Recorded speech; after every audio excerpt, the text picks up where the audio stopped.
गए। जब खुश होलन तब प्रकट हो गए। जब प्रकट भइलन तो कहलन कि वत्स मांग लो, क्या मांगना चाहते हो? ए बाबूजी, आखिरकार भोलेनाथ जी कहत होन कि तोहरे भक्ति से हम प्रसन्न है, जौन भी कुछ मांगे के बाद मांग लो। लेकिन ये भैया परशुराम जी कहत होन कि प्रभु जी जब हमरे भक्ति में पूजा पाठ में खुश हुआ तो हमके चाहिए का वरदान में परशुराम जी मांगत का हुआ। एक लाइन गजल लगत हो मास्टर, कैसे?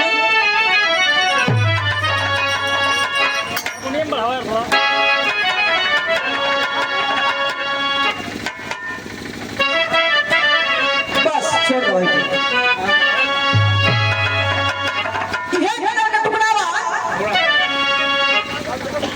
अरे दिल का क्या करे साहब, अरे दिल का क्या करे साहब, हम उन्हीं पे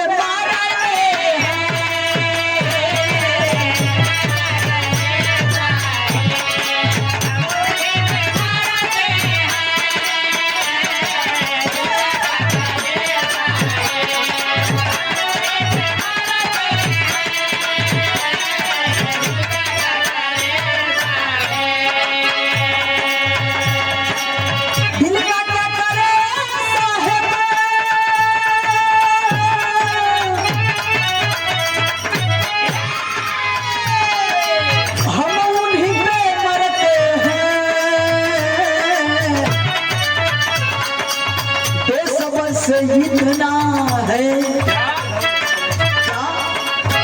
जुर्म, बस इतना है हम उनसे प्यार करते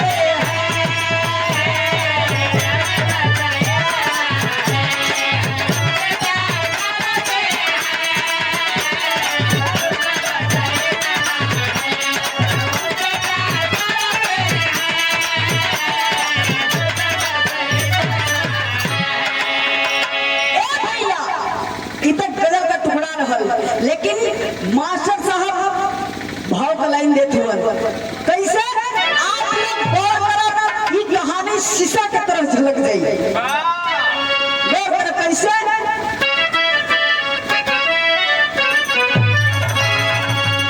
अरे अपने धनुषवा के,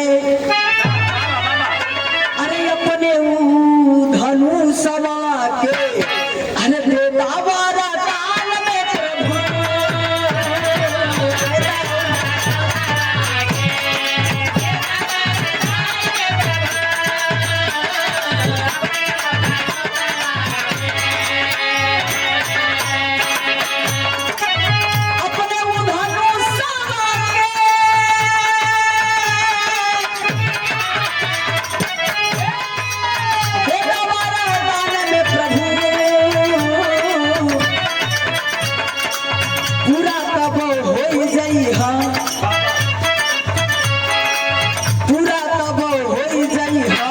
जीवन के यारा मान ले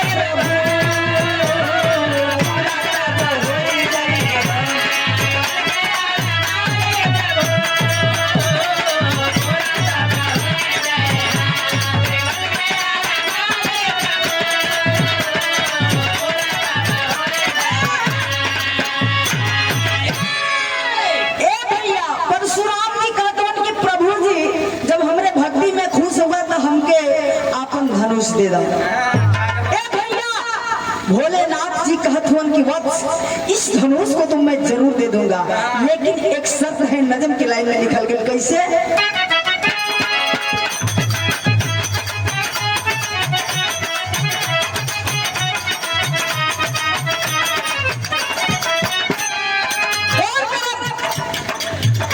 भोलेनाथ जी कहत हुन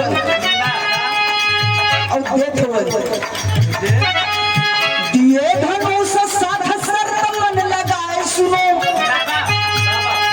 दिए धनुष साथ शर्त मन लगाए सुनो, राह में धरती पर कहीं ना यह छुआए सुनो।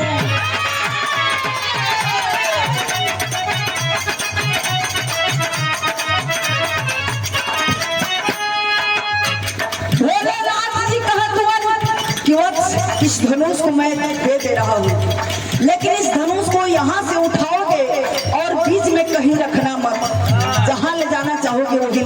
रखना। ए भैया परशुराम जी स्वीकार कर लेते हैं कि प्रभु जैसी आपकी आज्ञा। ए भैया स्वीकार कर लेते हैं, धनुष को लेकर के चल देते हैं। तब मुनि जी चल के आए कोई कोस दूरी में,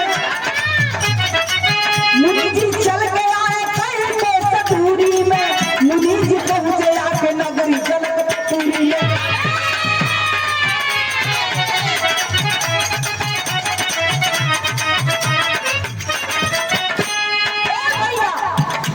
जब परशुराम जी धनुष को लेकर के चल देते हैं और आकर के जनकपुर नगरी में पहुंचते हैं तो घटना घटती है क्या? मुनि को लगीला भूषंगा भारा पूरा वहां, मुनि को लगीला भूषंगा भारा पूरा वहां, रखे धनुष कष्ट किए यापन पूरा वहां।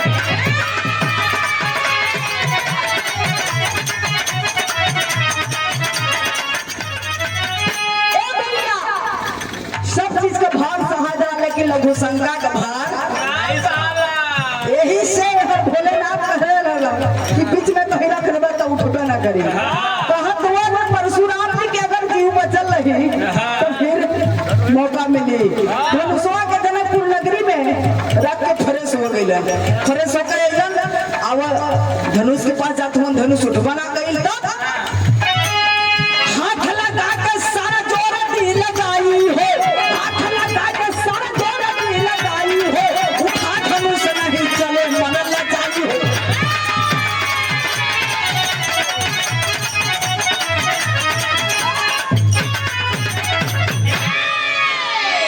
ए भैया जब धनुष वहां नहीं उठा पौलन, कितना भी बल जोर लगल लेकिन धनुष ना उठल। ये देखे यही लाइन पे खुश होकर के आप है परम सम्मानित आदरणीय श्री गौरी शंकर प्रजापति जी जयपुर के धरती से ये तीसरा या चौथा पुरस्कार है और गार्जियन स्वरूप के बहुत बहुत प्रणाम। सब भैया बहन के श्रोता बहन के बहुत बहुत प्रणाम। ए भैया जब धनुष नहीं उठल तो जनकपुर नगरी में धनुषा छोड़ करके और आगे रास्ता के चल दल। मास्टर साहब यहाँ एक और रंगीन मिजाज कब लगत हो कैसे?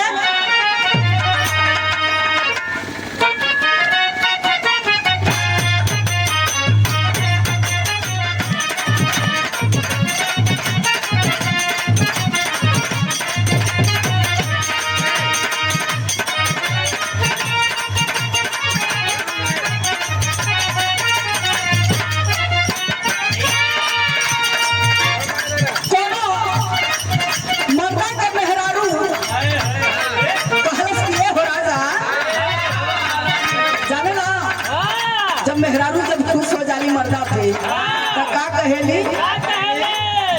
ये हो हमार सोना, ये हो हमार राजा, ये हो हमार पोपो।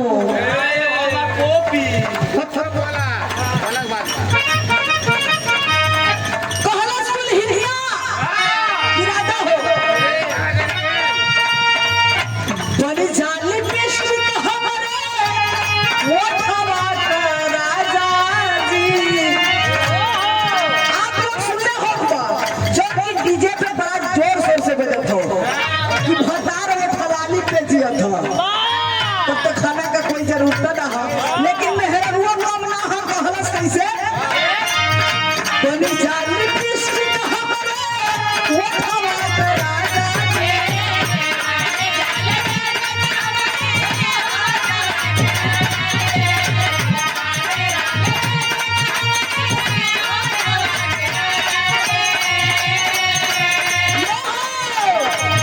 बनी जाली कृष्ण हमरे वो खवा के राजा जी तू सब रहत होले होले आई राजा जी।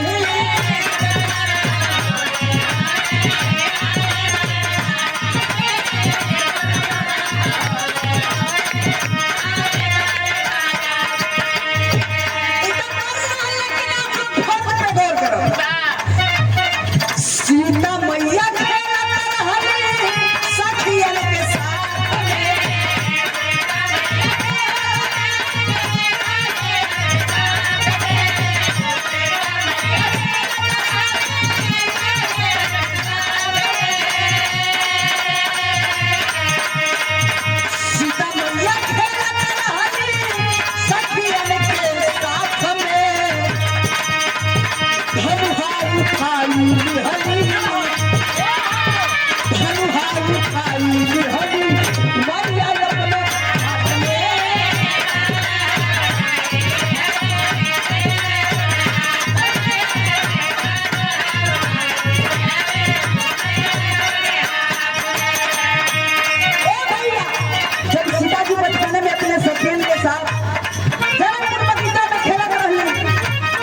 नजर पड़ा तो गलिया धनुषवा को उठा ले धनुषवा को उठा कर जब घर गई तो नजर के कर पड़ल बा राजा जनता जी के नजर जब पड़ल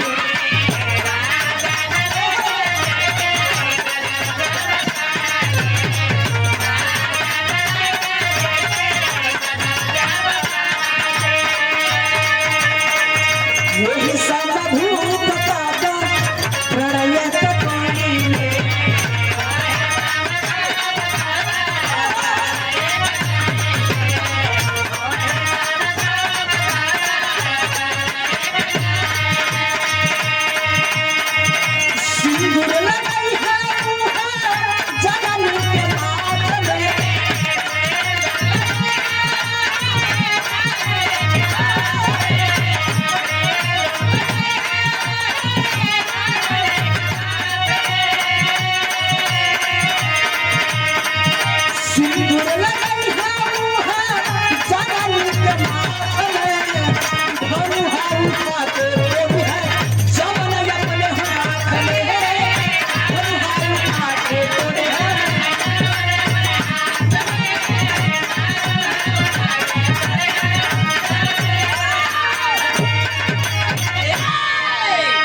राजा जनक जी जब देखलन तो कहलन कि अरे ए धनुष के कोनो वीर बलवान ना उठा पड़ो ई हमर छोटी सी बिटिया धनुष को उठा के लेला ए भैया धीरे धीरे देखे जब सीता जी शादी हो भइले 18 वर्ष के भइले त राजा जनक जी सोचले रहलन कि जितना शक्तिशाली हमार बिटिया बा उतना शक्तिशाली दामाद खोजब ए भैया आखिरकार देखे धीरे धीरे उस समय आ गई जब सीता जी शादी हो भइले एक लाइन यहाँ मिजाजी तर लगत मास्टर का इसे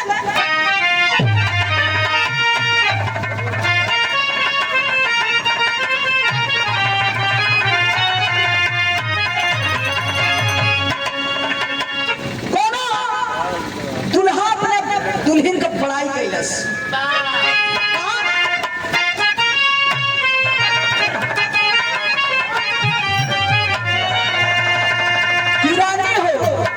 हम ना पूरा गौवा भर का कहला का अरे सब कहे कि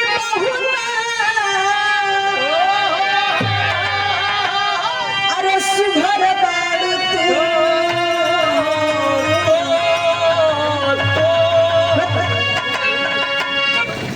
सब कहे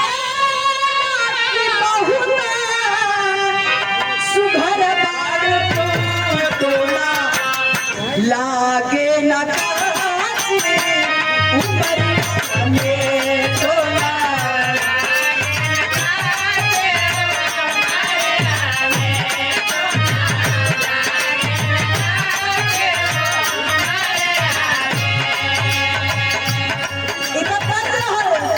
लेकिन राजा जनक जी करत का होवन भाव निकल गई पत्र लिखला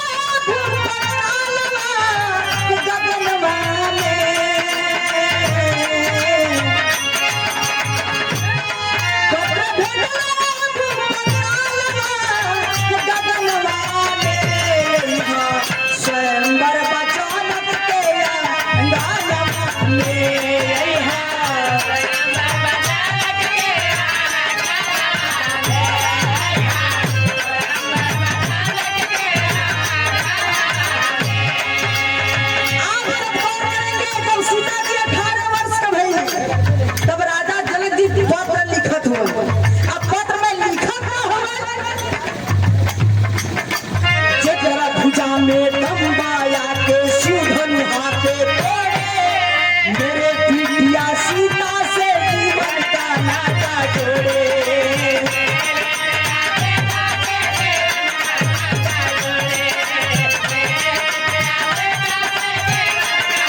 कहलन कि जकरा भुजा में दम आया के शिव हनुमा के तोड़े और मेरे बिटिया सीता से जीवन का नाता जोड़े।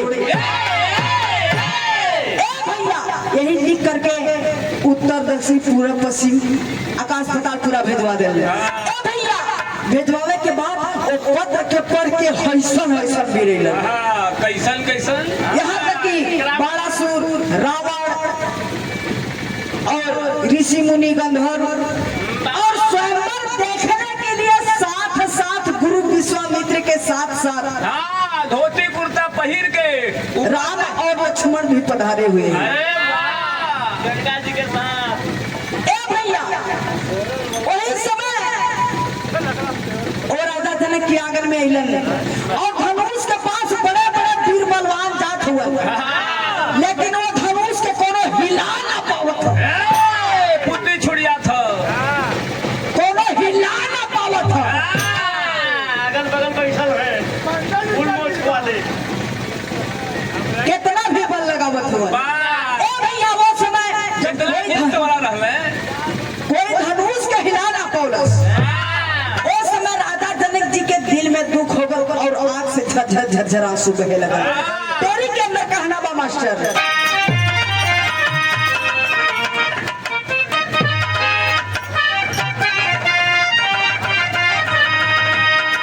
अरे बनई है केकरा बेटी सजना,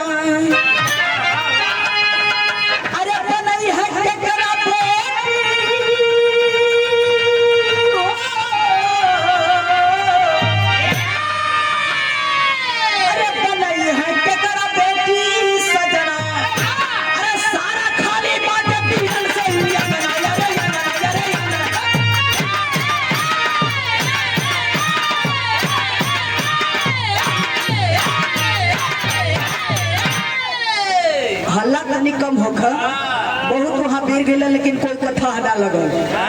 भैया राजा जनक जी कहा तो बनई है केकरा बेटी सजना, सारा खाली बात बिरन से अंगना, अरे बनई है केकरा बेटी सजना।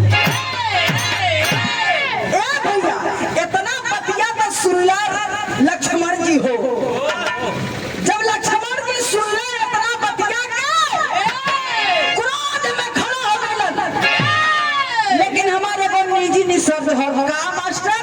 कुल रोमा खड़ा होगा। अरे बिरहा मुकाबला में गुरु जी, अरे बिरहा मुकाबला में, अरे जे मारा चाची आई, अरे बिरहा मुकाबला में, अरे जे मारा चाची आई, तब कराई ठलई है सोनुआ छेड़ाई।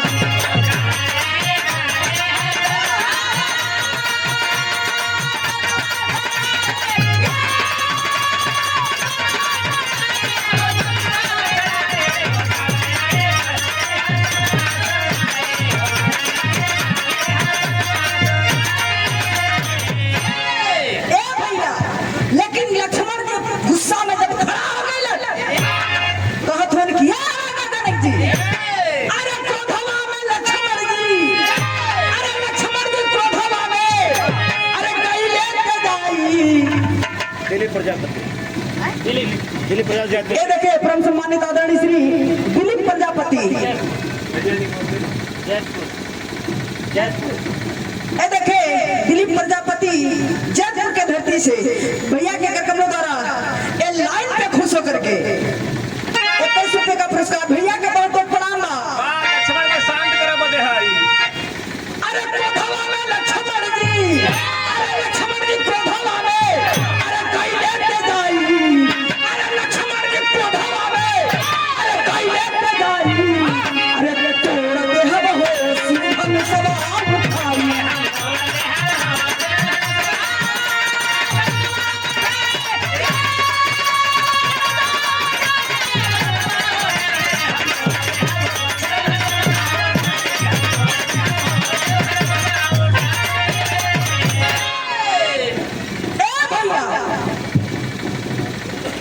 लक्ष्मण जी कहत हुए कहलन का, अरे उठा के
की आज्ञा हो तो ए भैया इतना बतिया गुरु विश्वामित्र जी सुनला हो कहला लक्ष्मण शांति लक्ष्मण शांति शांति गंगा शांति।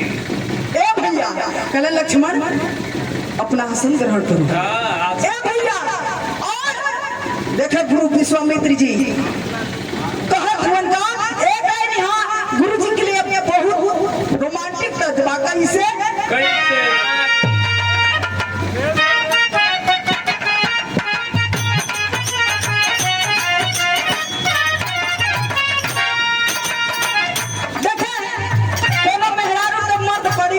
मिल गया मेहरारू बड़ी परेशान बा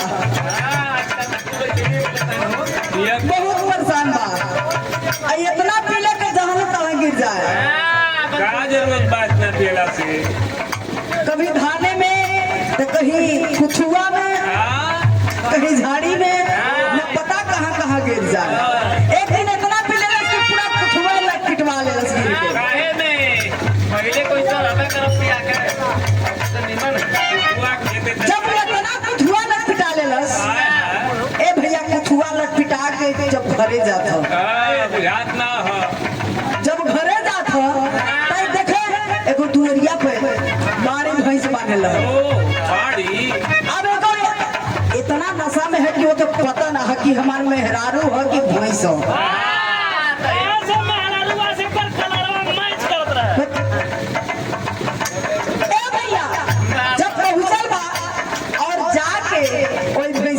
गिर के पुतिया धर के कहत है ओ माय डार्लिंग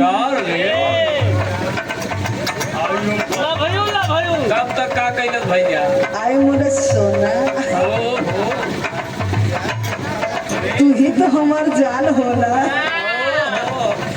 अरे तब तक भैंसिया एक लाख मरलस न हो कच्छ ने जाकर दुल्हनिया के खटिया लगे गिरल बा। आज काहे नाराज हो गई जाकर जब पहुंचल बा गिरल कहला अरे बाप रे बाप अभी मैं सही जगह पे आया हूँ और कलश के भीतर दुल्हनिया बड़ा गाड़ी दी एकरे से पहले चोनहरा थका ये रानी जी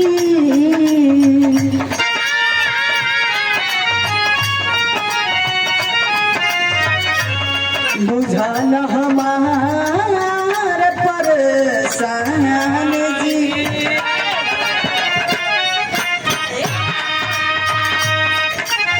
सिर्फ दुल्हा इतना कहत हो अब कल्पनिया फिरत हो अब कुछुआ ना था कैसे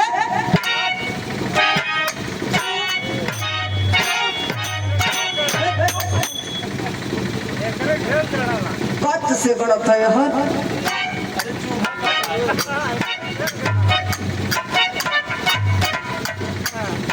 कहीं ओके चैन ना पड़त हो कहलस आ लाइटिया समय बुता गल रहल लाइट आजकल देखत हुआ बड़ी तूफान चलत है लाइटिया कट गल रहल अब बड़ा प्यार से कहलस कैसे मास्टर उठी रानी जी तन फिर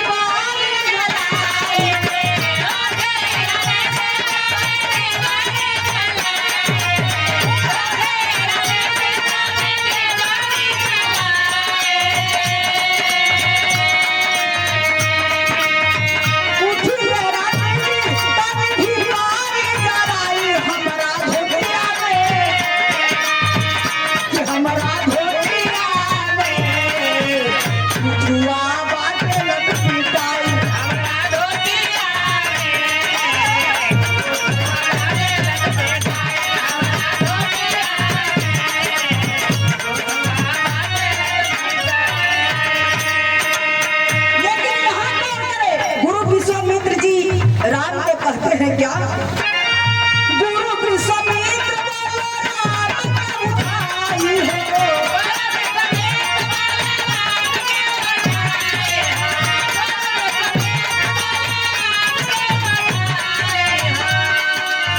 गुरु विश्वामित्र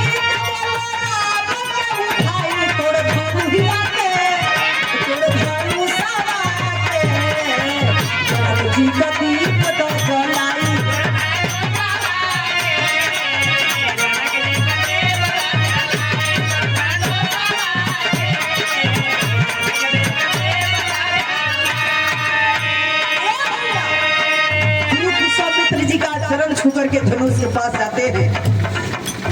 निहल आशीष गुरु के छुई के चराना, धनुहा उठा के तोड़ ले सबके समा।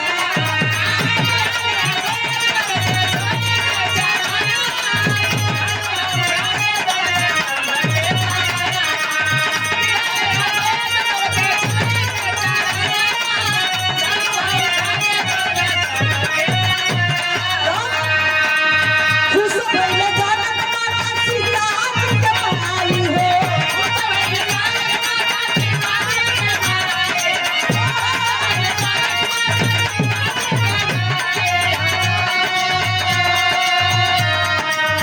खुश भइले जानत माता सीता के माई तोर घर समाते, तोर घर समाते। जनक जी का तीर बदलाई।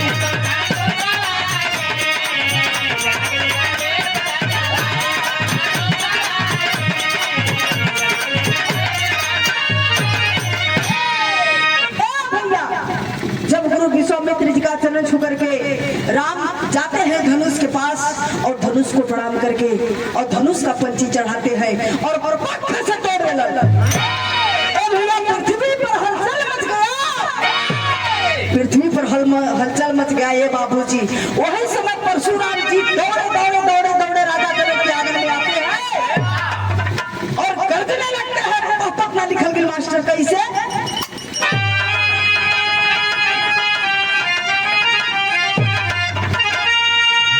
अरे परशुराम जी क्रोध में गर्जे जनक के जननवा हो। अरे परशुराम जी क्रोध में गर्जे जनक के जननवा हो। गुरु धनुष के तोड़ने कौन दुश्मनवा आवे समनवा हो।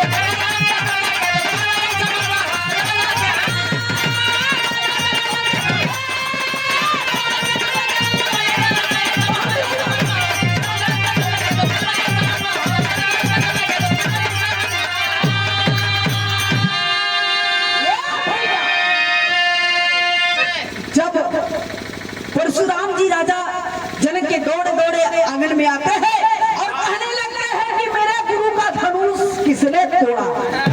और मेरे सामने आ जाए, मैं उसे भी टुकड़े टुकड़े कर दूंगा। ए भैया, अरे तब तक लक्ष्मण बोल पड़े, अरे मुनि के सुनेंगे बतिया के। अरे बचपन में हम तोड़ली धनुहा, अरे केतने एक अपने हथियार से। अरे वो समय कोई ना कहलस एक बचनवा हमारे समानवा हो। अरे कछु धनुहा से भेल कोना कोनवा यही ना नामा हो।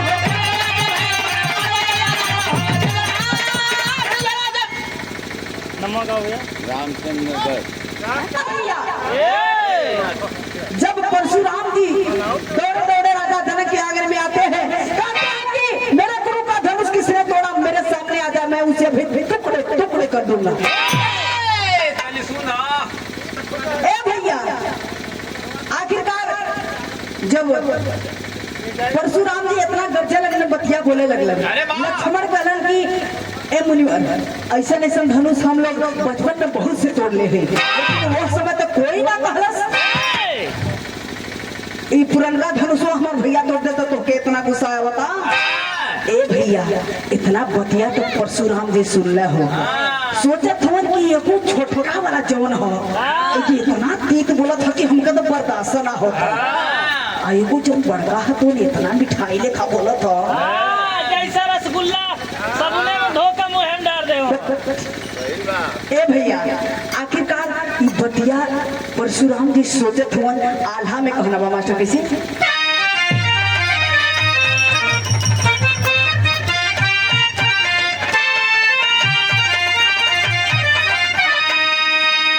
अरे प्रभु श्री राम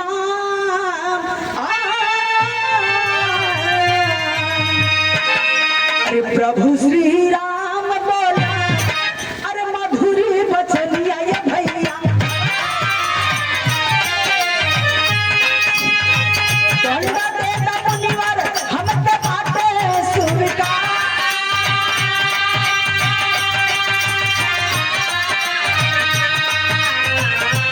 ए भैया,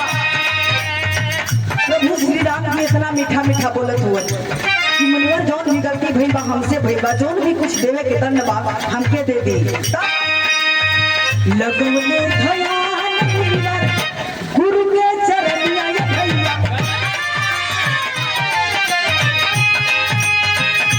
एक बोले मीठा एक तीखा के भंडार।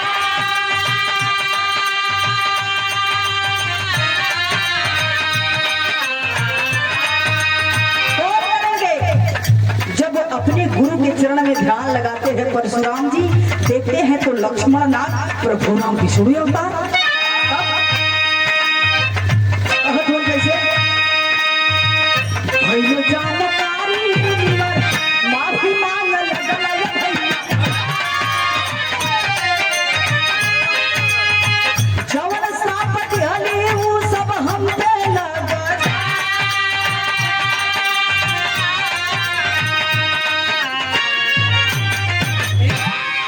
ए भैया यार देखे जब माफी मांग लेने खुशी खुशी से शादी होके लगा, जैसे आज होता खुशी खुशी से शादी होता। ए भैया जब खुशी खुशी से शादी होता वो समय देखे जब भौनी फिरे ले वो समय को थोड़ा सा अगले तब मास्टर कैसे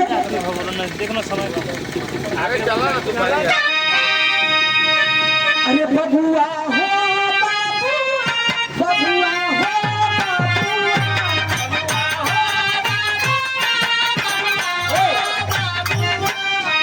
जब तक पूरे ना हो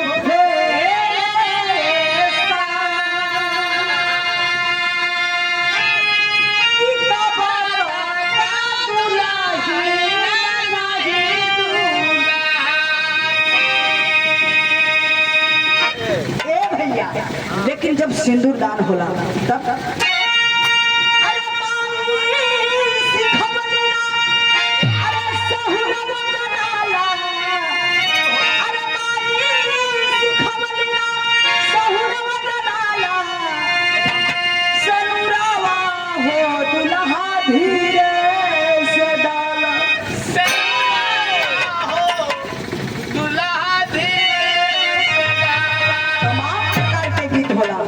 लेकिन जब सब विदाई के उस समय होला वो समय थोड़ा सा कैसे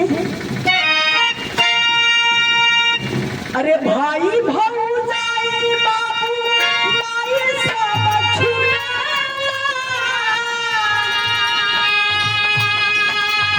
भाई भौजाई बाबू माई सब छुड़ा, ना पाई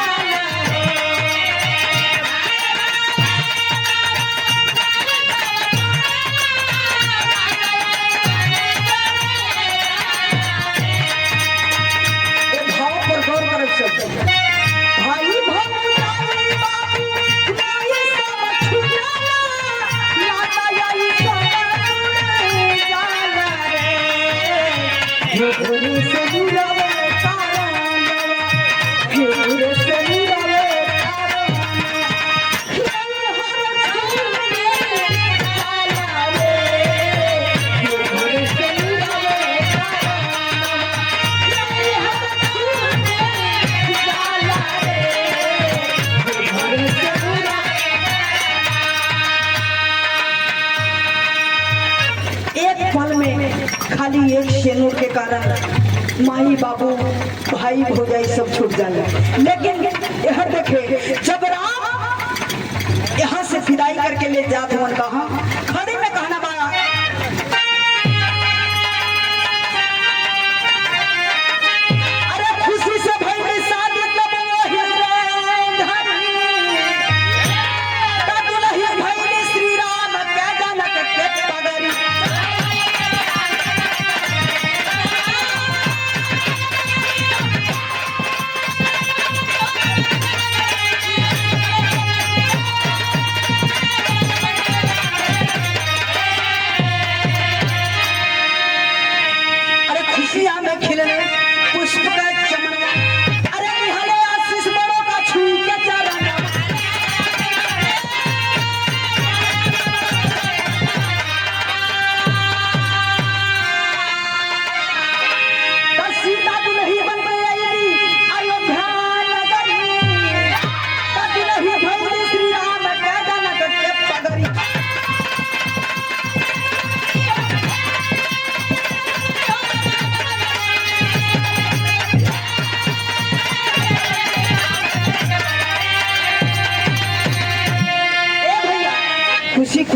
विदाई भैल अयोध्या नगरी जब चल गई तो देखे माता बहन लोग जब जाली, जब दुल्ही जाली तो वो समय अपने भैया लोगन के द्वार छेकेले। जब पोहबरे जाले तो द्वार छेकेली तो ऊ तनिसा कोने अंदाज में गावेली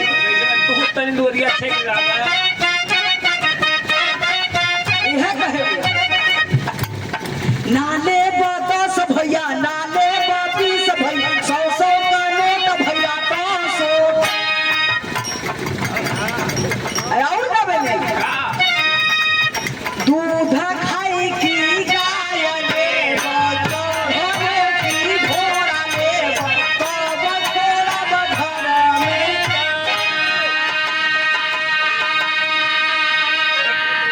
अपन अपन नेक भी साइड हो जाई। हाँ तब यहाँ आखिरी कड़ी में हमारे बिरहा में लगल मास्टर कैसे अरे गुरु बिहारी गुरु गणेश गुरु मानिक चंद गुरुकारी अरे लिखने यार का सुरवंशी का हर पल